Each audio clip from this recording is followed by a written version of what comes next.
Are you winning, son? Oh God. Jeez. I am so sorry. No, don't apologize No. You're I in have Virgin here. crossed the line here. Playing with my fucking worm. I've been trying to go to Gen Con for multiple years to no avail, but finally this year I was able to attend and enjoy all the sights and sounds that Indianapolis has to offer. Going to the state fair, drinking at the state fair, missing my wife. I initially purchased just a Saturday pass because I was locked into only attending for the regional, but at the last minute I decided that, you know what, I'd actually like to enjoy the convention experience, so I said, fuck Numemon, I'm bringing Virus Imperialdramon, going for that X3 drop, and then enjoying the rest of the convention with my friend I've known for 10 years.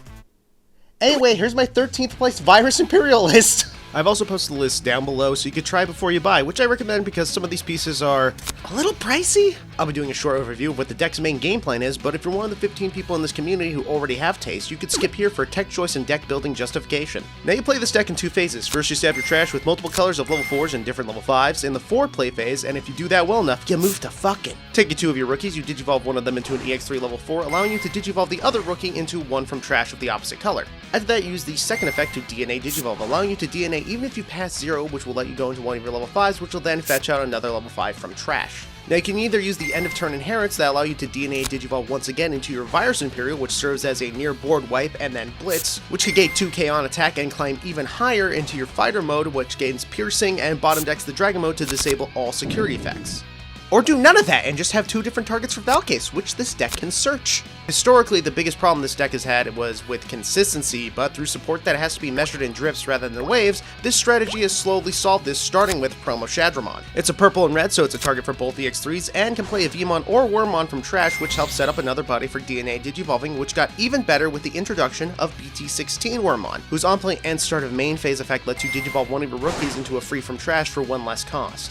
These two existing at the same time is a real quick way to OD on adrenaline. This promo Shadramon comes equipped with an on-deletion effect that plays a rookie from hand, so if your stack dies, you could go for Wormmon into Shadramon, Shadramon for Wormmon, Wormmon into an EX3, and immediately gain 2 more bodies after going into your level 5 with choice. And by choice, I mean BT16 Dinobeemon. An insane support card that's so dedicated to the theme of the deck that even needed an errata.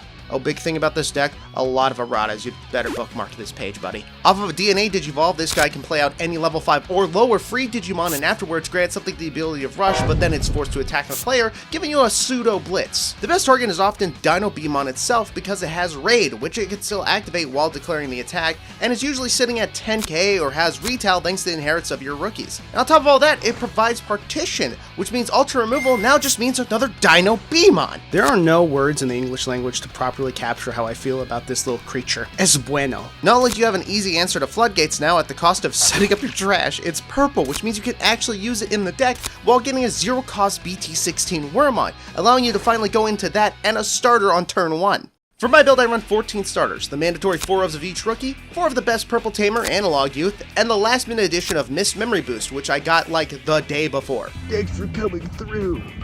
Wait a second, what the fuck was that? Did you see that? Hold on.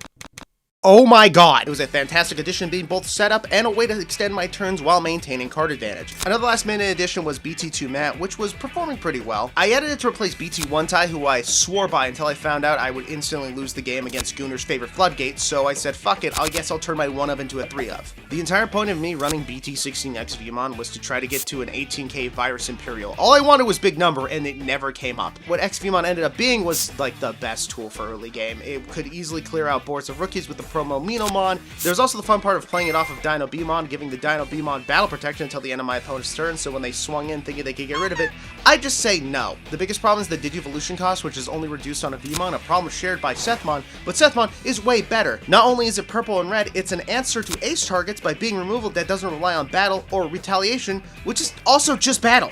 I went for a 2-2 split on the EX3 level 5s because I just wanted consistent access to both inherits to cover matchup spread. That might seem counterintuitive when only running 3 Dragon, but with how much you draw in this deck, I felt like I could find it easy enough, and the reality is, I was still bricking on this guy occasionally. It was crazy. The one card I ended up cutting at the last minute was Psychmon, which I replaced for the Mist Memory Boost. I ran with Psychmon specifically for the 7 Great Demon Lord matchup, but I decided to go for the optimal strategy of, I'm just gonna fucking dodge it. I have never done well against slow stall strategies, and man, does this deck put the edge in Edgelord. Not only does it invalidate a lot of your best tools and use Lucemon to farm mandatory deletion effects, it uses Rune Mode with frustrating efficiency with no chance of preventing it from even getting to the field, meaning you're losing 2 turns minimum. It's one of those matchups I either need to practice more against or just hope it magically gets solved.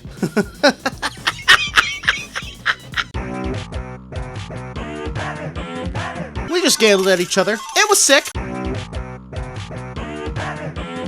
Unlike the vaccine variant who just promotes a rookie for full combo, Blue Magna actually has to get rookies onto the field to start doing anything, which I would swiftly send to hell. Que lástima! Mirage is actually a surprisingly back and forth matchup thanks to Valcase and Partition, and while they could still do a Mad Dog combo, what they couldn't do was use training for a hybrid, which they unfortunately learned in this match. Not only was this against Numemon, it was against a channel viewer. Sup, Haas? I liked your Chaosmon engine and how prepared you were for the mirror, but while you were looking in the mirror, I was in the garbage, proving that the restriction list is just a suggestion. Blue Flare was a surprisingly interesting matchup. I could ignore their ability to stun my board by DNA Digivolving, and they could ignore my ability to have security by having a protected 3 checks in hand every time. It was a crazy close round 3, but I couldn't draw a Valcase, nor could I get a BT16 Wormmon engraved, leading to the second loss.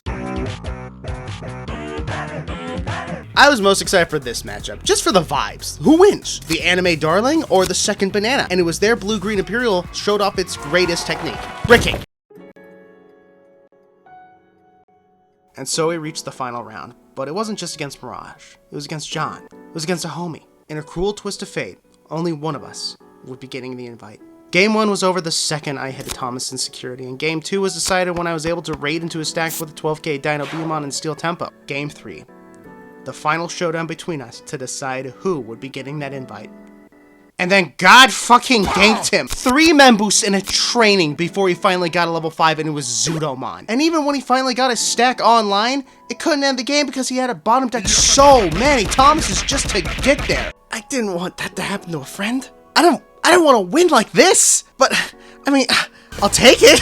And so that was Gen Con, ending on a 6-2 record and managing to avoid getting locked out of the game by Rapidmon X. While the new BT17 support isn't a direct improvement to the deck, there is a lot of room for experimentation for this strategy, and maybe you can use it as an engine with a blue-green top end, and honestly, this image from Liberators gives me a lot of hope for the future. I'm genuinely proud of how I did. This is the highest execution deck I have ever played, and there is a lot of room for error, but I managed to be pretty consistent up until the last round where I just got a bit nervous. While I'm proud of my execution and my knowledge of matchups, you know, at the end of the day, I also got a little lucky. I mean, my ass is this fat, and I could top this well. I'm pretty fucking blessed. See you in Florida.